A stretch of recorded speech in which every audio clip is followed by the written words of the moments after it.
CPM senior నాయకుడు రైతు సంఘం రాష్ట్ర మాజీ ప్రధాన కార్యదర్శి. బోనాల పండుగ జోర్దార్గా చేయాలని ఆలోచన చేస్తున్నారా? అయితే కిసాన్ ఫ్యాషన్ మాల్ లా అద్రిపోయే ఆఫర్లున్నాయి. జోర్దార్గా షాపింగ్ చేయండి. ఖమ్మం జిల్లా చింతకాని మండలం పాతరపాడు గ్రామానికి చెందిన మాజీ సర్పంచ్ సామినేని రామారావుని 2025 అక్టోబర్ 31 తెల్లవారుజామున తన ప్రత్యర్థులు అత్యంత కిరాతకంగా వేటకొడలతో వేటాడి తన వ్యవసాయ షెడ్లోనే పత్తి నిల్వ ఉంచిన షెడ్లోనే అత్యంత కిరాతంగా హతమార్చారు. ముగ్గురు వ్యక్తులు వచ్చారని, వచ్చి అత్యంత కిరాతంగా హతమార్చిన తర్వాత తన వ్యవసాయ క్షేత్రం తోటల నుంచే వాళ్ళు గ్రామాల నుంచి బయటికి వెళ్ళిపోయారని అతని భార్య ఇచ్చిన ఫిర్యాదు మేరకు పోలీసులు కేసు నమోదు చేసుకొని దర్యాప్తు చేస్తున్నారు. వెంటనే హత్య జరిగిన వెంటనే అక్కడికి డిప్యూటీ సీఎం మల్లు భట్టి విక్రమార్క ఆదేశాలతో సిపి సునీల్ దత్తో పాటు అక్కడ ఉన్న చింతకాని మండలానికి సంబంధించిన పోలీసులు, వైరా సిఐతో పాటు అందరూ అక్కడికి చేరుకొని డాగ్ స్క్వాడ్ బృందంతో అక్కడికి చేరుకొని నిందితులను కోసం గాలింపు చర్యలు చేపట్టారు.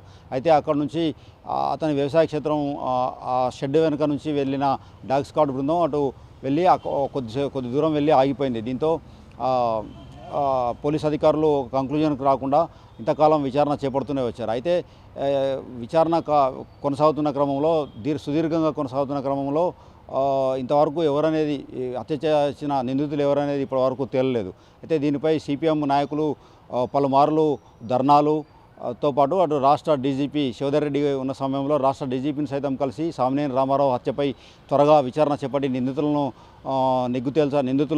ఎవరో పట్టుకోవాలని సిపిఎం జిల్లా నాయకులతో పాటు రాష్ట్ర నాయకులు జాన్ వెస్లీ, తమ్మినేని వీరభద్రంతో పాటు ఇక్కడ ఉన్న నున్న నాగేశ్వరరావు గారు, విక్రమ్ తదితరులు ఇక్కడ నాయకులంతా అక్కడ డీజీపీని కలిసి ఇక్కడ సిపిని కలవడంతో పాటు అక్కడ డీజీపీని సైతం కలిసి సామినేని రామారావు హత్యని నిందితులను తొందరగా పట్టుకోవాలని, వారి కుటుంబానికి న్యాయం చేయాలని వారు వినతిపత్రాలు సైతం ఇచ్చారు.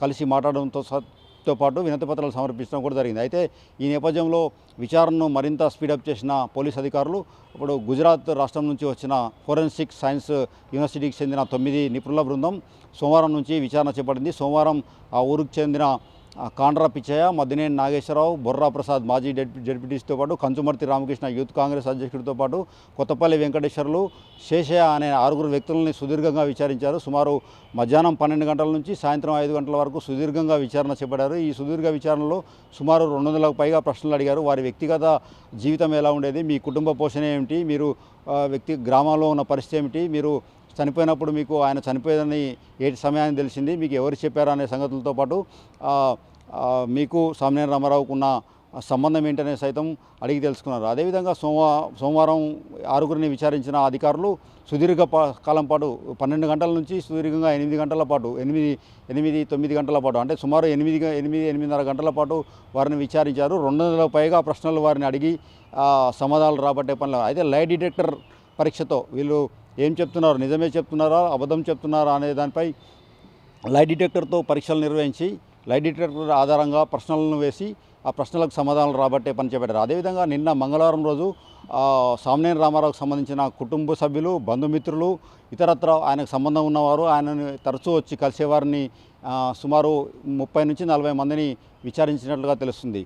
ఈ విచారణలో ఒక్కొక్కరినే సపరేట్గా విచారిస్తూ ఒకరితో ఒకరి సంబంధం లేకుండా విచారణ చేపట్లుగా మనకు సమాచారం అవుతుంది. అదేవిధంగా సిటీసీ పోలీస్ ట్రైనింగ్ సెంటర్లో, ఖమ్మం నగరంలోని సిటీసీ పోలీస్ ట్రైనింగ్ సెంటర్లో ఈ విచారణ చేపట్టారు. అత్యంత గోప్యంగా ఈ విచారణ కొనసాగుతుంది. 9 సభ్యులతో కూడిన విచారణ బృందం, ఫోరెన్సిక్ సైన్స్ యూనివర్సిటీకి సంబంధించిన విచారణ బృందం అత్యంత గోప్యంగా ఈ విచారణ చేపడుతున్నారు. అదేవిధంగా సిటీసీలో జరుగుతున్న ఈ విచారణలో లోకల్ పోలీస్ని ఎవరిని ఇన్వాల్వ్ చేయకుండా కేవలం అక్కడి నుంచి వచ్చిన నిపుణుల బృందమే ఈ విచారణను కొనసాగిస్తుంది. మంగళవారం విచారణలో ఏం తేలిందో, ఎవరిని ఎన్ని క్వశ్చన్లు అడిగారో ఏందనేది మనకి ఇంకా ఎంత విధంగా తెలియాల్సి ఉంది. రానున్న రోజుల్లో వీరిని నిందితులను, సామినేని రామారావు హత్యకు సంబంధించిన నిందితులను త్వరలోనే పట్టుకునే అవకాశం ఉన్నట్లుగా మనకు మొన్న జరిగిన విచారణలో మనకు స్పష్టమవుతుంది. వీడియో జర్నలిస్ట్ నాగేందర్తో హరీష్, RTV ఖమ్మం నుండి.